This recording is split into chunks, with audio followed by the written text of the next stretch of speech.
we heard in the first day that the world is looking at the trends. Really, we have reason to be extremely optimistic. I'm not sure I completely agree with that, but I think optimism is an important human quality that we have to maintain, but I think we also have to sort of very soberly look at what's happening to our planet. We were told also to sort of look at a vision to the future as we're coming up to a millennium, but in one of the talks we saw a culture that goes back thousands of years and how even objects that were 500 years old were inspiration. So I think we have to think of the past as well as the future in terms of where we are going, and we saw some very moving examples of that, as well as how things are worked out from a design point of view. The interesting thing for me in terms of communicating science is that the science community in the last 10 years has been really challenged in many ways, but what I consider the militarization of science in this country in the last decade compared to the previous decade, and that's always been a force in science. And I think if you look at the 20th century as people that are visual, I don't think anybody could deny that probably the two strongest visual images in the 20th century, at least in my own mind, are the blast at Hiroshima or Nagasaki, which is a very destructive endpoint of science and one that has frightened us for the last 40 or 50 years, and the Earth from space, which was also an image that has the potential to really unify us in a global manner.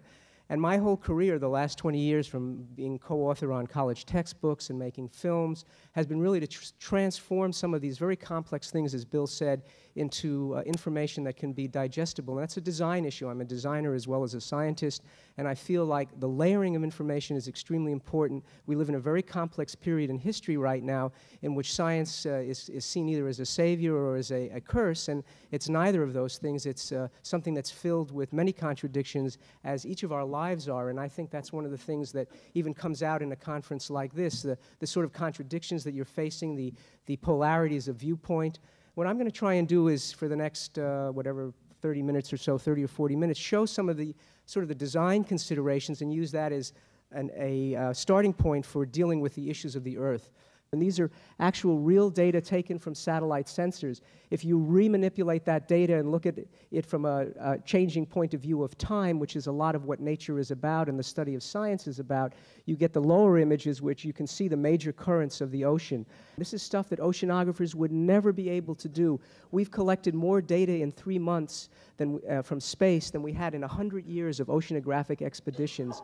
The cost of the expeditions is just too difficult, and you're looking at something that's constantly changing in time and space. And here we can take a snapshot of a day of the ocean color off Baja, which is also a reflection of the currents themselves. You see all these swirling colors of reds and greens and yellows, which are not only a reflection of the biological activity of the plankton, but also, since they're passive creatures, they're floating in the water themselves, so they become a signature of the currents.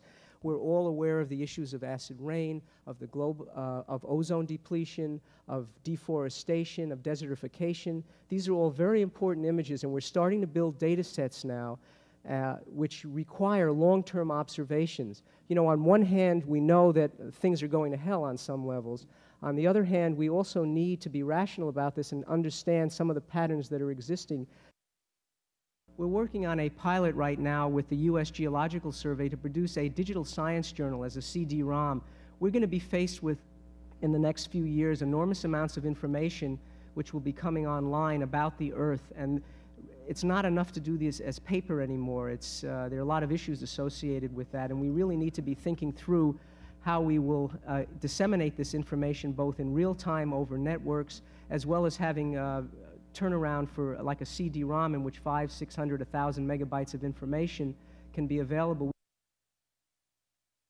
All the things you're seeing here, except for the U.S., the Arctic Data Interactive, I've basically funded out of the R&D out of my company.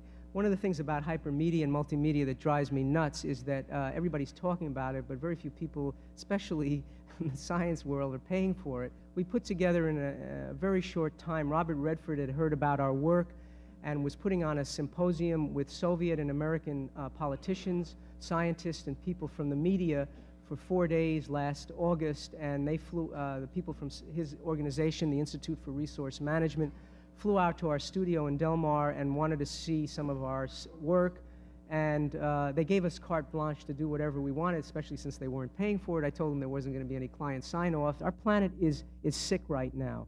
we wanted to use the metaphor, the health metaphor, and the heartbeat of the planet is definitely under stress, and a lot of it is due to human activity. Hopefully, as the Cold War is ending, we are faced with really understanding the fact that if we do not take care of the physical base that we are living on, we don't need a virtual reality. You know, we need a physical reality to really take care of right now.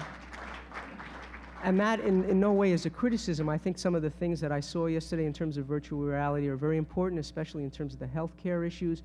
But I think it's important that we have a physical base that we're dealing with here that is getting very seriously messed up, and we need to take care of it.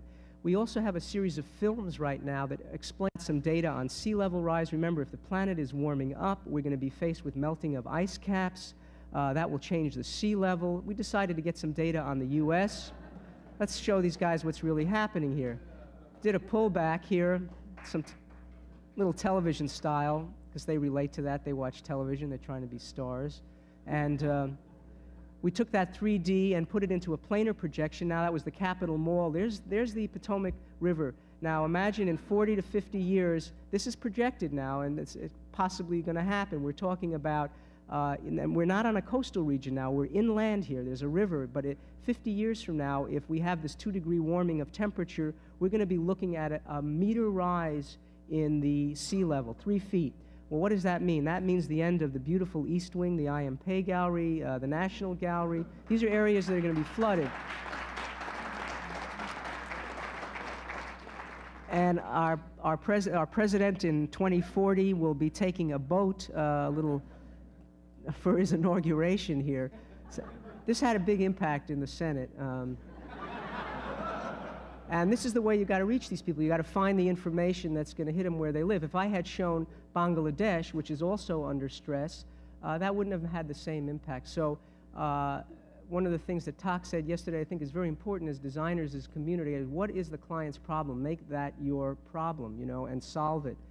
We're living in a very critical time, and we're all faced with contradictions in our lives in terms of our concern about the environment and the way we live and the options we have actually to live a life in balance. I certainly think people that are involved with technology are probably, their lives are more thrown out of balance than anybody.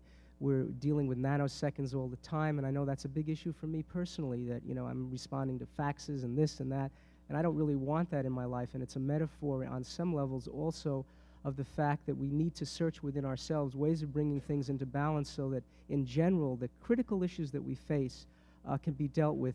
The UN has projected that if these global warming trends continue, that by the middle part of the next century, we're going to be faced with vast parts of the planet that are really not habitable, and the upward potential of 300 million environmental refugees. 300 million people on the move because areas have either been flooded, there's been desertification, regions are too hot. The disruptions that will mean for our planet and our society are overwhelming. We can't even deal with the issue in San Diego of the, quote, illegal aliens, whatever that means, people crossing the border looking for work. Imagine 300 million people on the move because of disruptions. And this is a possible scenario that we really have to face. So how we deal with that, how we deal with water, how you go into an area, a place that you're living or visiting. What's, you know, do any of you think about what is the real system here in Monterey? Do they have water shortages? I mean, what's going on? We have to be conscious of those things on a very simple micro level so that these changes that are going to, we're going to have to be faced with really living in a very different kind of world with very different kinds of limits. I don't think things are unlimitable in terms of energy or anything else. I think we need to live within what is now being termed a sustainable, you know, planetary base. And how we do that is the biggest challenge that we really face. It's going to be enormous, politically, socially, personally, economically. This is the challenge of the 21st century, how to really bring our lives as a species back into balance with this planet. Otherwise, we're not going to have a really nice place to live, this blue marble. Thank you.